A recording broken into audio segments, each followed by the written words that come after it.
महाराष्ट्र में हार के बाद से ही उद्धव ठाकरे की पार्टी में कुछ भी ठीक नहीं चल रहा है। सत्ता के लिए कांग्रेस के साथ जाकर उद्धव ठाकरे ने हिंदुत्व को टाटा बाय बाय बोल दिया था। वो सोच रहे थे कि वो जो भी करेंगे जनता उनका साथ देगी, लेकिन पहले उनकी पार्टी के नेताओं ने उन्हें टाटा बाय बाय बोलकर बीजेपी के साथ हाथ मिला लिया और असली शिवसेना के चीफ एकनाथ शिंदे बन गए। उसके बाद जनता ने भी उन्हें टाटा बाय बाय बोल दिया। कहा जाता है कि यह सब संजय राउत की वजह से हुआ है। संजय राउत ने ही उद्धव ठाकरे को बीजेपी से रिश्ता तोड़ने के लिए राजी किया था, लेकिन अब उद्धव ठाकरे फिर से बीजेपी के साथ जाना चाहते हैं। लेकिन बीजेपी अब उद्धव ठाकरे को झटके पर झटका दे रही है। एक ऐसी खबर आई है जिससे उद्धव ठाकरे की नींद जरूर गायब हो गई होगी। इस खबर में आगे आपको बताएंगे सब कुछ डिटेल में, तो बने रहिए हमारे साथ अंत तक और देखिए हमारी ये खास रिपोर्ट। साथ ही आप दर्शकों से विनम्र निवेदन है कि अगर आपने चैनल को सब्सक्राइब नहीं किया है तो अभी कर लीजिए। महाराष्ट्र की राजनीति में एक बार फिर से हलचल तेज हो गई है। उद्धव ठाकरे और शरद पवार दोनों अब समझ गए हैं कि बीजेपी से पंगा लेकर वो अपनी राजनीति नहीं चमका सकते। ऐसे में अब उद्धव ठाकरे और शरद पवार कांग्रेस से कटे कटे दिखाई देते हैं और बीजेपी के करीब जाने की कोशिश कर रहे हैं। उद्धव ठाकरे और उनके बेटे आदित्य ठाकरे लगातार सीएम फडणवीस से मिलने की कोशिश कर रहे हैं, लेकिन अब शरद पवार उद्धव ठाकरे से आगे निकलते दिखाई दे रहे हैं। दोनों इंडी ब्लॉक के खत्म होने का अंतिम चरण शुरू हो चुका है। जब ये ब्लॉक बना था तो वो शुरू से ही इतना अव्यवहारिक था कि सभी को पता था कि इनकी हस्ती आपसी कलेश के कारण ही टूट जाएगी और जिस तरह की वर्चस्व की जंग इंडिया अलायंस में है वो किसी से छिपी नहीं है। देश के हर व्यक्ति को पता है कि इंडी ब्लॉक का अंत आपस में ही लड़कर हो जाएगा। किसी को इसके खत्म करने की मेहनत नहीं करनी पड़ेगी और हो भी वैसे ही रहा है। इंडिया अलायंस के घटक दल एक दूसरे से पीछा छुड़ाना चाहते हैं। पहले दिल्ली और अब महाराष्ट्र में इस बात की अटकलें तेज हो गई हैं कि वहां भी इंडी का खात्मा जल्द ही किया जाएगा। दर्शकों, जैसा कि हमने पहले भी आपको बताया है कि दिल्ली के बाद महाराष्ट्र में इंडी ब्लॉक टूटने के कगार पर नजर आ रहा है, लेकिन इस टूट में अब सबसे बड़ी भूमिका निभाते नजर आ रहे हैं शरद पवार। आप सोच रहे होंगे वो कैसे, तो आपको बता दें कि शरद पवार ने साफ कर दिया था कि ये इंडिया अलायंस तो लोकसभा चुनाव के लिए बना था और लोकल इलेक्शन को लेकर इसमें कोई बात नहीं हुई थी। अगर स्थानीय निकाय के चुनाव सभी पार्टियां अलग अलग लड़े तो कोई हैरानी की बात नहीं है। इससे पहले उद्धव ठाकरे ने लोकल बॉडी इलेक्शन अकेले लड़ने का ऐलान किया है। वहीं शिवसेना उद्धव गुट के नेता संजय राउत ने गठबंधन को लेकर बड़ा बयान देते हुए कह दिया कि अगर उनके सहयोगियों के बीच बातचीत बंद हो जाएगी तो कोई भी गठबंधन सफल नहीं हो सकता। यानी महाविकास अघाड़ी इन दिनों एकला चलो रे की राह पर चल पड़ा है। वहीं अब खबर ये भी है कि शरद पवार ने पीएम मोदी को आमंत्रण भेजा है। एनसीपी एसपी प्रमुख शरद पवार के निमंत्रण के बाद प्रधानमंत्री नरेंद्र मोदी मराठी साहित्य महोत्सव अखिल भारतीय मराठी साहित्य सम्मेलन का उद्घाटन करेंगे। ये घटनाक्रम इंडी ब्लॉक के सदस्यों के बीच दरार के बीच आया है, जो शिवसेना यूबीटी द्वारा महाराष्ट्र में स्थानीय निकाय चुनाव अकेले लड़ने के अपने फैसले की घोषणा के बाद शुरू हुई थी। शरद पवार के इस कदम को मराठी को शास्त्रीय भाषा का दर्जा देने के लिए केंद्र की मोदी सरकार के प्रति आभार के रूप में देखा जा रहा है। इस निमंत्रण ने शरद पवार की राजनीतिक रणनीति के बारे में अटकलों को पैदा कर दिया है, क्योंकि पिछले साल महाराष्ट्र चुनावों में खराब प्रदर्शन के बाद उनकी पार्टी चुनौतियों का सामना कर रही है। वहीं इससे पहले दिसंबर 2024 में शरद पवार ने 2 किसानों के साथ पीएम मोदी से मुलाकात की थी और उन्हें महाराष्ट्र के अनार तोहफे में दिए थे। सूत्रों के मुताबिक अब बैठक में प्रधानमंत्री को पवार की ओर से औपचारिक निमंत्रण दिया गया था। 98वां मराठी साहित्य सम्मेलन 21 से 23 फरवरी 2025 के बीच दिल्ली के तालकटोरा स्टेडियम में आयोजित होने वाला है। प्रमुख मराठी साहित्यिक कार्यक्रम के उद्घाटन के इस निमंत्रण को अनिवार्य रूप से मराठी को शास्त्रीय भाषा का दर्जा देने के लिए केंद्र के प्रति आभार व्यक्त करने के संकेत के रूप में देखा गया था। दर्शकों, इंडी के घटक दलों को पता है कि 99 सीट पाकर कांग्रेस फिर से घमंड में चूर हो गई है और उसका कोई मूड नहीं है इस ब्लॉक को बनाए रखने में। इसीलिए अब शायद सभी दल इस ब्लॉक से बाहर निकलने के लिए बेकरार हैं। महाराष्ट्र में उद्धव ठाकरे और शरद पवार इन दिनों बीजेपी के करीब जाने की कोशिश कर रहे हैं। उद्धव ठाकरे जहां सीएम फडणवीस से मेलजोल बढ़ाने की कोशिश कर रहे हैं, तो वहीं शरद पवार डायरेक्ट पीएम मोदी से करीब जाने की कोशिश में है। पार्टी के नेता अब खुलकर उद्धव ठाकरे के खिलाफ मोर्चा खोलते नजर आ रहे हैं। ऐसे में अब उद्धव ठाकरे के लिए चिंता की बात यह है कि अभी से भी उनकी पार्टी के विधायक उन्हें आंख दिखा रहे हैं।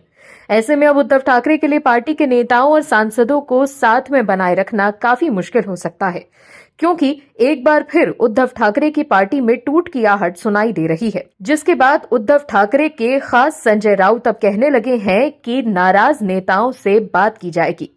दर्शकों, शिवसेना यूबीटी के नेता अब खुलकर कहने लगे हैं कि कांग्रेस जैसी हमारी हालत मत कीजिए, यानी कि कांग्रेस को शिवसेना यूबीटी के नेता मानने लगे हैं कि अगर ऐसा ही हाल रहा तो हम चुनाव हार जाएंगे, क्योंकि जिस तरह से कांग्रेस परजीवी हो चुकी है वैसे ही हम हो रहे हैं, क्योंकि संगठन के स्तर पर शिवसेना यूबीटी ने काम करना ही छोड़ दिया है। शिवसेना यूबीटी के नेता पार्टी से अलग थलग पड़ते जा रहे हैं। हिंदुत्व को छोड़कर उद्धव ठाकरे अब तुष्टीकरण की राजनीति कर रहे हैं, लेकिन उनकी पार्टी के नेताओं को ये रास नहीं आ रहा। समझने की जरूरत यह है कि जिस हिंदुत्व के सहारे शिवसेना बनी थी, लेकिन जिस तरह से कांग्रेस के साथ जाकर उद्धव ठाकरे ने हिंदुत्व को त्याग दिया, उसके कारण जनता उनसे दूर हो गई है और अब फिर से उद्धव की शिवसेना यूबीटी में बगावत के सुर दिखने लगे हैं। दर्शकों, महाराष्ट्र विधानसभा चुनाव में हार के बाद शिवसेना यूबीटी के सामने नई चुनौतियां खड़ी हो रही हैं। पार्टी के नेता खुले मंचों से पार्टी के कामों की आलोचना करते हैं। हाल ही में एक वरिष्ठ नेता और विधायक ने शिवसेना यूबीटी की तुलना कांग्रेस की हालत से कर दी।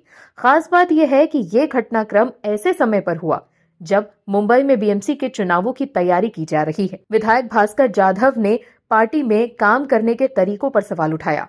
शिवसेना यूबीटी के विधायक भास्कर जाधव ने रत्नागिरी जिले में चिपलून और आसपास के क्षेत्रों के पदाधिकारियों के साथ बैठक की थी। इस दौरान उन्होंने कहा, ये कहते हुए दुख होता है, लेकिन हमारी पार्टी की हालत कांग्रेस जैसी हो गई है। हमारे पास काम नहीं करने वाले पदाधिकारियों और नेताओं को हटाने की हिम्मत नहीं है। वरिष्ठ नेताओं और पदाधिकारियों को सुझाव सुनने वाला कोई नहीं है। उन्होंने ये भी सुझाव दिया कि पार्टी के पदाधिकारियों का निश्चित कार्यकाल होना चाहिए। खास बात यह है कि उस दौरान बैठक में पूर्व सांसद विनायक राउत और उद्धव ठाकरे के करीबी माने जाने वाले संजय कदम भी मौजूद थे। शिवसेना यूबीटी के विधायक भास्कर जाधव ने कहा कि हमें गलत फैसलों पर विचार करना होगा और आगे की प्रक्रिया बेहतर करनी होगी। ये संगठन को मजबूत करेगा और आगामी चुनाव में अहम भूमिका भी निभाएगा। उन्होंने कहा कि बीजेपी आज हिंदुत्व सिखा रही है, लेकिन बाला साहिब ठाकरे थे जो ताकतवर कांग्रेस के खिलाफ खड़े हुए थे। उन्होंने कहा कि पार्टी के कार्यकर्ता संगठन के लिए मेहनत करना चाहते हैं, लेकिन दुर्भाग्य से नेता उन लोगों का पक्ष लेते हैं जो पैसे देते हैं। पार्टी कार्यकर्ता तभी मेहनत कर सकेंगे जब नेता ईमानदार होंगे। शिवसेना आग है और कभी कभी हमें जलते कोयले पर चढ़ना पड़ता है। वहीं इस पर पार्टी के सांसद और उद्धव ठाकरे के खास संजय राउत ने कहा है कि विधायक भास्कर जाधव ने जो भी कहा है उस पर विचार किया जाएगा। साथ ही उन्होंने कहा कि ऐसे समय पर वरिष्ठ नेताओं को देखना चाहिए कि वो क्या बोल रहे हैं। वो भास्कर जाधव की तरफ से पार्टी के काम करने के तरीकों पर सवाल उठाए जाने से नाराज दिखे, तो देखा आपने कैसे अब पार्टी के विधायक खुलकर नाराजगी जाहिर कर रहे हैं। ऐसे में उद्धव ठाकरे के लिए अब पार्टी के विधायकों और सांसदों को पार्टी में बनाए रखना काफी मुश्किल हो सकता है। दर्शकों, समझने की जरूरत यह है कि शिवसेना यूबीटी में अगर बगावत ऐसी ही मुखर रही तो शिवसेना यूबीटी में फिर टूट हो सकती है। दिल्ली विधानसभा चुनाव से पहले आम आदमी पार्टी चौतरफा घिर गई है। अब राहुल गांधी ने जिस तरह से केजरीवाल को एक्सपोज किया है, उससे आम आदमी पार्टी में खलबली मच गई है। आम आदमी पार्टी सांसद संजय सिंह राहुल गांधी से इतने तिल मिला गए हैं कि वो भी भूल गए हैं कि कुछ महीने पहले वो राहुल गांधी की तारीफ में कसीदे पढ़ रहे थे। लेकिन अब संजय सिंह ने राहुल गांधी को आड़े हाथों ले लिया, या यूं कहिए कि इंडी से गठबंधन के कारण वो राहुल को कोस तो रहे हैं, लेकिन अरविंद केजरीवाल और अपने अंदाज में कोस भी नहीं पा रहे। दर्शकों, राहुल गांधी ने जिस तरह से आम आदमी पार्टी पर हमला किया है, वो कहीं ना कहीं इस बात को दिखाता है कि अब इंडी गठबंधन में कांग्रेस ने आम आदमी पार्टी को राजनीतिक हैसियत बतानी शुरू कर दी है कि ना तुम इंडी से बाहर जाओगे और ना हम जाएंगे और तुम्हें यहीं रख कर पीसेंगे। राहुल गांधी ने जिस आक्रामकता से आम आदमी पार्टी और केजरीवाल पर निशाना साधा, कहीं ना कहीं आम आदमी पार्टी के नेता सख्ते में आ गए और केजरीवाल बेचारे एक ट्वीट करके रह गए कि हम कुछ नहीं बोलेंगे। लेकिन सच तो यह है कि आम आदमी पार्टी राजनीतिक कारण से मजबूर है, क्योंकि राष्ट्रीय पार्टी होने के बावजूद भी उनका कोई राजनीतिक अस्तित्व नजर नहीं आता। समझने की जरूरत यह है कि राहुल गांधी ने जिस तरह से आम आदमी पार्टी के कपड़े फाड़े, उसकी वजह से आम आदमी पार्टी की बेचैनी बढ़ गई है। केजरीवाल तो राहुल गांधी को कुछ नहीं बोल पा रहे हैं, लेकिन संजय सिंह को जबरदस्त मिर्ची लगी है। दर्शकों, दिल्ली में 5 फरवरी को मतदान होगा और 8 फरवरी को चुनाव के रिजल्ट जारी किए जाएंगे। इस बीच आम आदमी पार्टी के सांसद संजय सिंह ने कहा है कि राहुल गांधी झूठ का प्रचार कर रहे हैं। इस देश में अडानी पर किसी ने सबसे ज्यादा बोला तो वो केजरीवाल हैं। राहुल गांधी का कोई सर्टिफिकेट अरविंद केजरीवाल और आम आदमी पार्टी को नहीं चाहिए। दिल्ली विधानसभा चुनाव में अब तक पर्दे के पीछे से एक दूसरे पर हमला करके ही कांग्रेस और आम आदमी पार्टी अब खुलकर हमला करने लगी है। कांग्रेस सांसद और लोकसभा में विपक्ष के नेता राहुल गांधी ने दिल्ली में चुनावी सभा में इसकी शुरुआत कर दी है। खबर तो ये भी है कि केजरीवाल की नाकामियों का पर्दाफाश करने को लेकर राहुल गांधी ने दिल्ली कांग्रेस नेताओं को निर्देश जारी किया है। खबरों के मुताबिक कांग्रेस सूत्रों ने बताया है कि बाकायदा उसके लिए राहुल गांधी ने दिल्ली कांग्रेस नेताओं को निर्देश जारी किया है।